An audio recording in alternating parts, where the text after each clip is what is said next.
Olá pessoal, hoje a gente vai trabalhar um pouquinho o que seria a política no Brasil. Então nesse tema ela se desdobra em várias partes, mas a gente vai fazer um panorama em como funciona a política no Brasil hoje, tá? Então vou tentar abarcar um pouco a política no sentido mais amplo da palavra, então não é apenas, são formas de governo, tá? Então não é a política vista de um lado ou de outro, mas sim a gente poder trabalhar a política como forma de governo, forma de poder, tá? Para isso então eu vou seguir um panorama de slides. Qualquer coisa vocês podem entrar em contato depois, eu tiro as dúvidas sem problema nenhum. Então começamos agora por o que seria o sistema político no Brasil, tá? Primeiro, tendo na cabeça que sempre o Brasil ele se organiza politicamente num aspecto de Montesquieu. Então, o pensador francês ele vai dar as bases do pensamento político brasileiro, aonde nós pegamos o poder e dividimos em três entes diferentes. Esses entes eles recebem o nome de executivo, legislativo e judiciário. Então tem três poderes no Brasil. O primeiro poder é executivo, o segundo legislativo e o judiciário. Mas uma coisa importante para se frisar é que o poder aqui ele é dividido em três partes, tanto na esfera federal, na esfera estadual e na esfera municipal, tá? Então, no poder executivo, nós podemos colocar ali o presidente e todos os seus ministros. Então, esse conjunto de pessoas representa o poder executivo. Na esfera estadual, seria o governador e todos os seus secretários. E na esfera municipal, seria prefeito e todos os seus secretários, as secretarias que fazem parte da prefeitura. Então, poder executivo em nível federal, estadual e municipal. Poder legislativo. No âmbito federal, ele tem duas casas, chamadas de Senado Federal e a Câmara de Deputados Federais. Então, são dois entes aqui, né? Então, nós temos o presidente da Câmara de Deputados Federal e o presidente do Senado, que representam esse poder, que é o poder do legislativo. No ente estadual, seria apenas a Câmara de Deputados Estadual. E no âmbito municipal, nós teríamos a Câmara de Vereadores. Já o Poder Judiciário, então, ele é representado pelo Supremo Tribunal Federal, então é o STF, e o STJ, Supremo Tribunal de Justiça. Então, eles são em nível federal. No nível estadual, daí nós teríamos os tribunais regionais que organizariam cada uma das regiões. Então, aí já tem uma certa particularidade do sistema judiciário. E no âmbito municipal, daí nós teríamos os fóruns e comarcas que organizam isso num aspecto mais local. Pois bem, eu peguei todas essas informações, eu retirei de uma revista super interessante, aonde em 2013 foi feita uma reportagem por que nossa política é tão burra. Então, a gente pode dizer assim que ela está meio defasada, mas na verdade ela demonstra os dados e esses dados, eles, apesar de terem acrescidos ou diminuídos, eles continuam sendo atuais. Então essa informação que está sendo passada ali ainda continua muito, muito forte na mentalidade brasileira. Então, na época, ainda se falava na presidente, né? Então, a presidenta, como é dito ali. Então, qual que é o poder que tem o executivo no Brasil? Então, a presidente na época, 2013, era de administrar um orçamento de 2,3 trilhões e criar medidas provisórias com valor de lei. Então, a cada ano, o orçamento ele é diverso, então pode ir para mais ou para menos. Naquele ano já tinha 2,3 trilhões de reais. Mas para servir de freio a ela, há 513 deputados, então na Câmara de Deputados Federal, e 81 senadores que estão lá representando o povo e seus estados. Sem a aprovação deles no Congresso, o Executivo não faz nada. Então aqui a gente teria a ideia do orçamento que tem que ser aprovado pela pelo Legislativo Federal. Então, para poder ser utilizado esse dinheiro, tem que passar pelo Legislativo, e o Legislativo dá o ok, então, para esse gasto, essa administração. O que seria 2,3 trilhões? Então, se vocês olharem, seria o 2,3 seguidos de, deixa eu ver aqui, 11 zeros, descontando ali os outros 0,00 dos centavos. Então são 11 zeros para entender essa quantia. Então esse é o número daquele ano de 2013. O orçamento brasileiro de 2019 ele estava em 3,26 trilhões de reais. Então ele praticamente acrescentou 50% a mais desse valor. Claro, é muito dinheiro? Com certeza é muito dinheiro. Mas a gente não pode perder do foco que o Brasil é um país de 8.515.767 km² e inclui 8.460.415 km² de terra e 55.352 km² de água, com uma população de 201 milhões de habitantes, certo?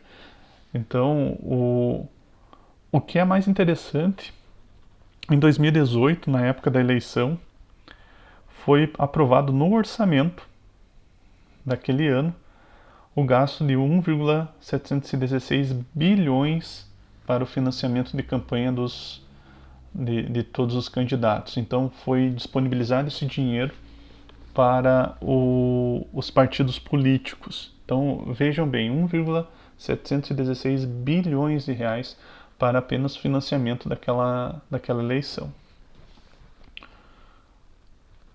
E é aqui que eu gostaria de marcar um pouco o problema da política brasileira. Por quê? Porque o parlamentar brasileiro é o que mais gasta em qualquer exemplo no mundo. Então, cada parlamentar no Brasil, seja ele deputado ou senador, custa, em média, veja bem, 2013, 7,4 milhões por ano. O salário dos parlamentares é de 26,7 mil reais mensais. Isso em 2013. Em 2019 já estava em 33.700 reais. Isso. E tem ajuda de uma verba de 78 mil mensais para contratar a equipe de até 25 funcionários em seu gabinete.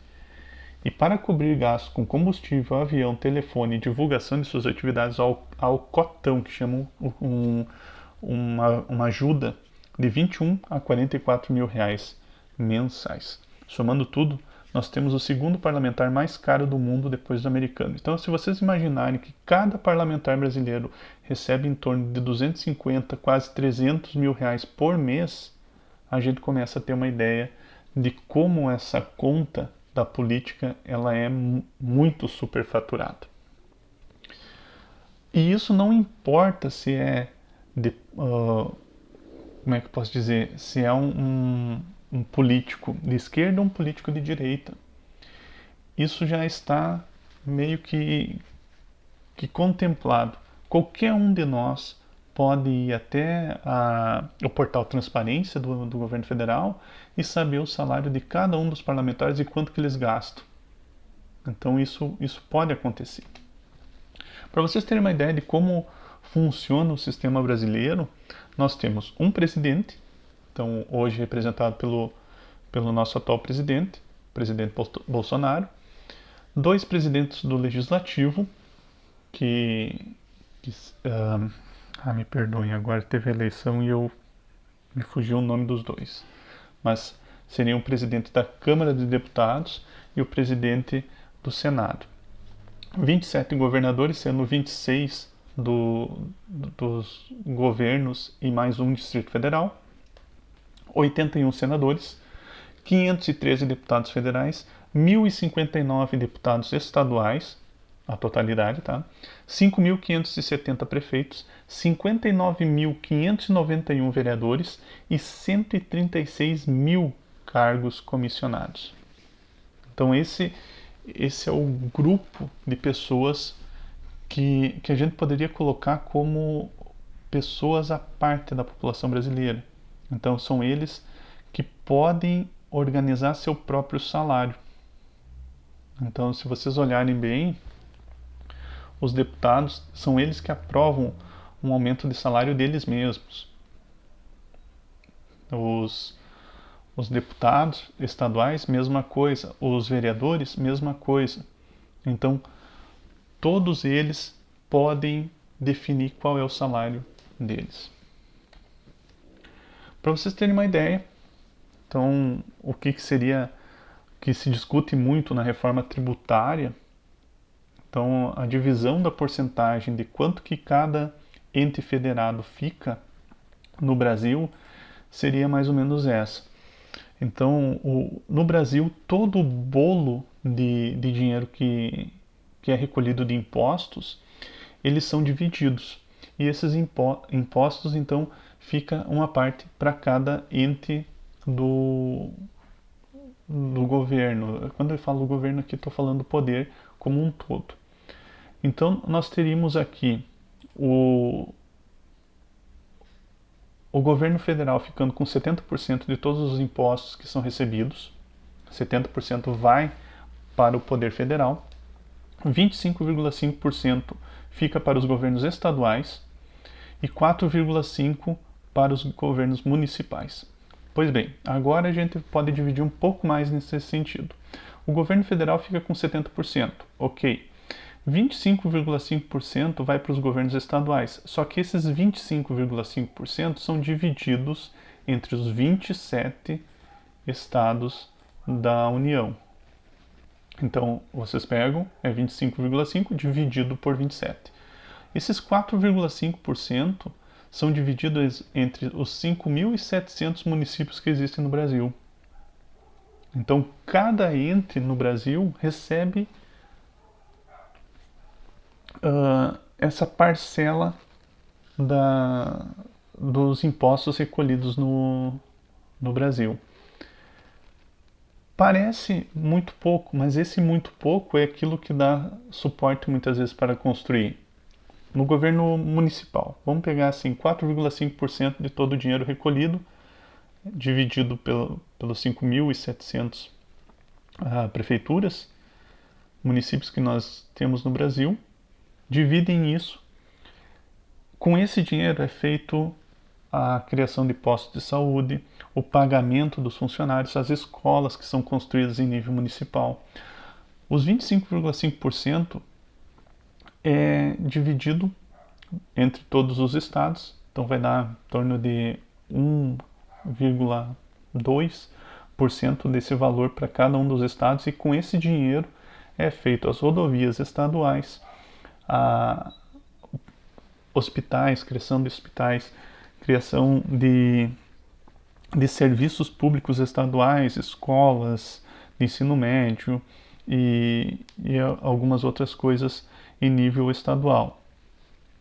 E 70% fica então para o governo federal, que vai ter que pagar a sua folha de pagamento, que restringe muitas vezes às forças brasileiras. Então nós temos o Exército, a Aeronáutica, a Marinha, nós temos ali as BRs, que daí são de propriedades do governo federal. Então cada ente tem que gastar esse dinheiro para a manutenção dos seus próprios das suas próprias responsabilidades.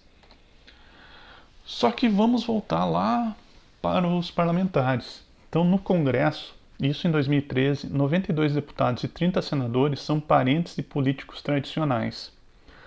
O poder, então, circula nas veias. E isso não importa se o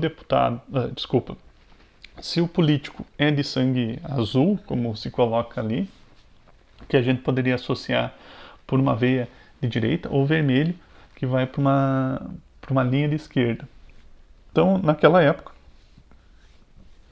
nós tínhamos o deputado federal mineiro, Bonifácio Andrada, que o seu trisavô era o José Bonifácio de Andrade e Silva, que é o, o José Bonifácio que estava junto com Dom Pedro I, quando ele cria o Brasil independente. Então, desde então, a família Andrade contou com 15 deputados e senadores, 8 ministros de estados e 2 de Supremo, além de governadores, prefeitos, vereadores. Quando se diz assim, ah não, mas isso só acontece nos políticos das antigas, ali políticos mais ligados em partidos tradicionais. Os próprios partidos de esquerda também têm essa veia de manter o seu próprio grupo familiar. Então, a alçada política, quando militava com as comunidades eclesiásticas, em comunidades carentes, a família Tato conquistou sua base eleitoral na Capela do Socorro, uma região periférica de São Paulo 5 vezes mais populosa que Barbacena. Então, a família, naquela época, 2013, tinha Gilmar Tato como secretário do transporte, Enio Tato, deputado estadual, e Arcelino e Jair como vereadores. Então, a família Tato, ela também teve poder dentro do seu âmbito familiar. A gente consegue ver isso bastante no que nós estamos experienciando hoje no mundo, no Brasil. Então, nós temos vários exemplos ali de políticos que são alçados ao poder e depois disso seus familiares começam a fazer parte do poder brasileiro. E nós temos uma baita ajuda, e essa ajuda veio da mídia. Então, a mídia brasileira foi responsável pelo controle da política por um bom período. Então, nós temos ali a Bandeirantes, Record, Rede Globo, Cultura, SBT, Futura, Rede TV. É claro que eu estou usando isso como exemplos. Não que todas elas tenham esse mesmo grau de poder. Mas para vocês terem uma ideia, então nós temos os coronéis eletrônicos, os donos de meios de televisão. Então as famílias tradicionais podem ir além de seu reduto eleitoral como ajudou na mídia. Ao menos 60 parlamentares são donos de meios de comunicação. Quem recebeu concessões de TV durante a ditadura e o governo Sarney se destaca. Então nós temos, por exemplo, a família Magalhães, na Bahia, que ela é afiliada à Rede Bahia, que tem no seu poder a Rede Bahia, que é uma afiliada da Rede Globo. E o jornal Correio, a família Franco, no Sergipe, que tem a TV Sergipe, afiliada à Rede Globo, e o Jornal da Cidade. A família Collor de Mello, no Alagoas, que tem a TV Gazeta, também afiliada à Globo, e o Jornal Gazeta de Alagoas. A família Maia, que tem a Rede Tropical de Comunicações, que é uma afiliada à Globo e também à Record. A família Sarney, no Maranhão, que tem a Rede Mirante, e o jornal O Estado do Maranhão, e a família Barbalho, no Pará, que tinha a Rede Brasil Amazônia de televisão, que era uma afiliada da Bandeirantes, e o Jornal Diário do Pará. Pode parecer uma bobagem, mas imagine assim, como uma mídia no seu controle, eles conseguem manipular pelo menos aquilo que se mostra no seu reduto eleitoral. Então eles conseguem se manter no poder por mais tempo. Pois bem, e agora a gente começa a pensar assim, poxa, mas então tudo tem a ver com poder, com dinheiro, com finanças, com controle. O Winston Churchill, que é um importante estadista inglês, ele vai dizer o seguinte: a democracia é a pior forma de governo, exceto todas as outras. Está sendo discutido já há 20, a gente pode calcular então quase 30 anos, a reforma política no Brasil. Mas só entregaram 2 mudanças, a emenda à reeleição, e isso já aconteceu lá no governo de Fernando Henrique Cardoso, então em 96, e a lei da ficha limpa, aí já aconteceu em 2005, 2006. Existe uma terceira mudança, que é a lei da transparência, que obriga os órgãos públicos e privados que recebem dinheiro público a divulgar qualquer dado a qualquer pessoa que pedir. Então no Brasil hoje nós temos o sistema da lei da transparência, que obriga, faz com que todo mundo possa ter a chance de saber quanto que se gasta no Brasil para... Eu vou dar um exemplo aqui. Vocês conseguem pesquisar tranquilamente quanto que ganha cada deputado federal. Então tem o portal da transparência, é só entrar lá, portal da transparência, dá um Google, né? E vocês conseguem saber o quanto que ganha cada um dos deputados. E também quais são os seus serviços dentro da Câmara de Deputados, quais são as leis que foram aprovadas, quais não foram, o que ele votou. Então esse portal da transparência é uma das ferramentas mais democráticas que temos hoje. Aqui nós temos um dado demonstrando que no Brasil, passado um mês depois das eleições, isso aconteceu em 2010, um em cada 5 eleitores havia se esquecido em que parlamentar tinha votado. Então, nós somos um povo sem memória. Então, já está aí inscrito por que nós não nos interessamos pela política. Por causa disso. Tem uma fala, depois eu gostaria que vocês prestassem bastante atenção na fala do Chris Rock dentro de uma Never Scared, eu não consigo traduzir isso direito, mas é um stand-up que ele faz, mas que ele fala uma coisa que é muito importante para que a gente não fique tão enganado no mundo político que nós vivemos hoje. Mas e a democracia é boa?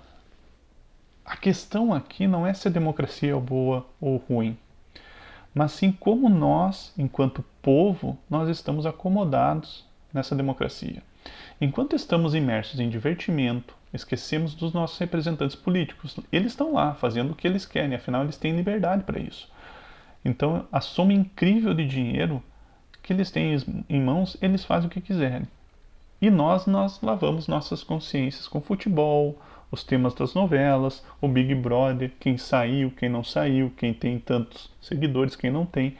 Então, se a gente ficar nessa discussão, as mudanças nunca vão ser possíveis. Só que tem sinais que estão pipocando, estão saindo do ambiente restrito e estão entrando num âmbito mais social. Então, nós temos um exemplo aqui em Maringá, no Paraná. Nos anos 90, mais de 100 milhões foram desviados da prefeitura. Isso nós estamos falando nos anos 90. Quando a mutreta foi descoberta, isso em 2000, a revolta foi enorme. Mas em vez de ficar reclamando, a sociedade civil decidiu reagir. Primeiro, lideranças se reuniram e fundaram a Sociedade Eticamente Responsável, em 2004. No ano seguinte, o novo prefeito, Silvio Barros, abriu os dados da prefeitura no portal da transparência na internet. Então, em 2004, foi fundada a Sociedade Eticamente Responsável. Essa sociedade não é composta de pessoas contadores para poder fiscalizar o governo, não. Eles são compostos por pessoas normais, estudantes, professores, pessoas que não têm nenhuma ligação com a vida política. E o que o SER fez? Ele criou o Observatório Social de Maringá, isso em 2006. E com isso eles começaram a fiscalizar o dinheiro que estava sendo gasto na cidade. Sua função era basicamente dar treinamento para que qualquer cidadão sem filiação a partido político monitorasse voluntariamente o uso do dinheiro público no município. Professores, aposentados, estudantes, advogados, não importa. Em vez de perder tempo compartilhando posts raivosos ou comentando matérias no Facebook, os voluntários puderam usar sua indignação analisando se editais de licitação eles eram viciados, divulgando-os para o maior número de empresas possível e fiscalizando os preços, as quantidades e as qualidades dos produtos e serviços licitados e acompanhando sua entrega. Deu tão certo que em 2009 o Observatório Social de Maringá venceu um concurso em inovação social da ONU para a América Latina e o Caribe. Então, quando a gente imagina assim, não, mas o que eu posso fazer sobre isso? Não posso fazer nada. Quando a gente indaga nesse sentido, a gente está tirando um poder que é muito próprio de nós. Então, quando a gente decide lavar as mãos, daí qualquer um pode fazer o que bem entender dentro da política ou dentro de qualquer outro sistema de poder.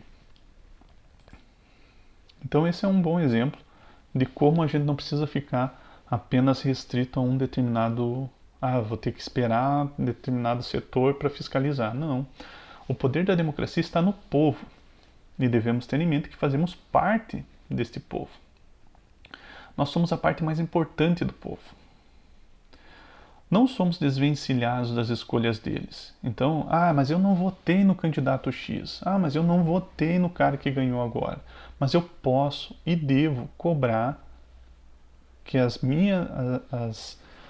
os serviços que são prestados a mim sejam de qualidades.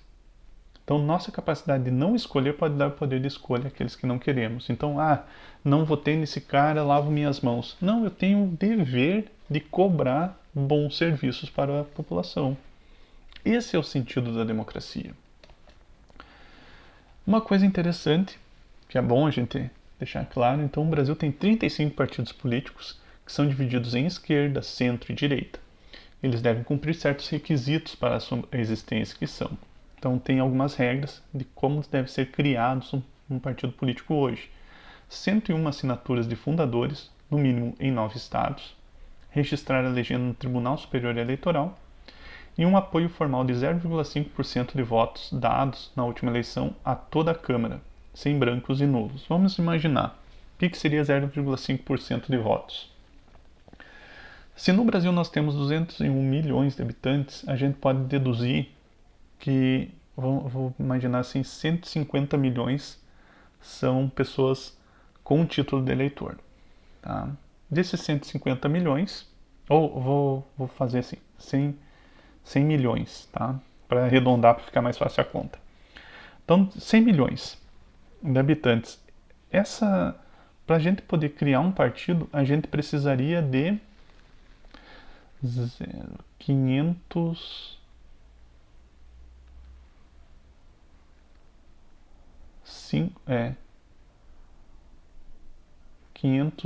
mil assinaturas dando o aval da criação desse partido. Só que essas 500 mil assinaturas têm que ser divididas nos 9 estados, no mínimo 9 estados da federação. Então nós temos toda essa quantidade de partidos. Então, para vocês terem uma ideia, os partidos eles começaram a ser inscritos em 1981 e o último partido em 2015. Aqui eu estou tirando fora, ainda não foi colocado o partido que o presidente atual está querendo criar, então ainda ele não conseguiu o número de assinaturas necessários, mas então nós já temos 35 partidos no Brasil. E eles são, em sua maioria, criados em 1981 até 1989. Então nós temos ali criações de partidos e também transformações de partidos. Então tem alguns partidos que mudaram o nome no meio do seu momento. Então esses partidos, eles representam hoje o cenário que nós temos no Brasil. Cada um desses partidos, eles tem representantes na Câmara e eles recebem uma parcela desse dinheiro, então, que é a parte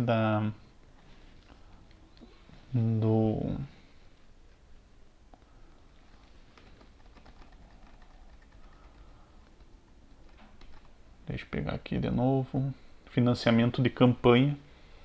Então, cada um desses partidos recebe uma boa parte desse dinheiro. É assim mais ou menos que funciona o Brasil hoje.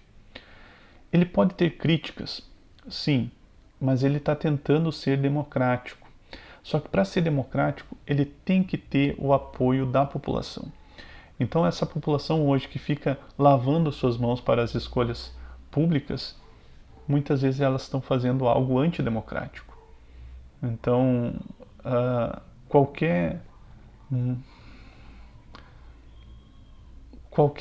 exame que você faça da realidade e que você toma uma determinada posição, então que você defenda ou ataque uma determinada posição política, tudo isso é válido no ambiente democrático. desde que isso fica apenas na discussão, que isso não seja levado para um sistema de ataque físico. Então, o diálogo é necessário na democracia. Nós temos 35 partidos políticos e esses 35 não ficam em pé de guerra constantemente. Então, a gente tem que visualizar a realidade hoje democrática num outro panorama. Não estou dizendo aqui que a gente tem que aceitar todas as visões, mas que a gente tem que discutir. Eu acho que isso é muito necessário hoje. E também ter convicção e saber de como funciona a realidade que nós vivemos hoje. Então essa é a realidade que nós temos, esse é o mundo que nós estamos inseridos e sabendo disso, pelo menos a gente consegue se caminhar um pouquinho no ambiente político da qual nós estamos fazendo parte. Então democracia é o governo do povo e como povo nós temos que fazer parte desse poder. Muito obrigado a todos.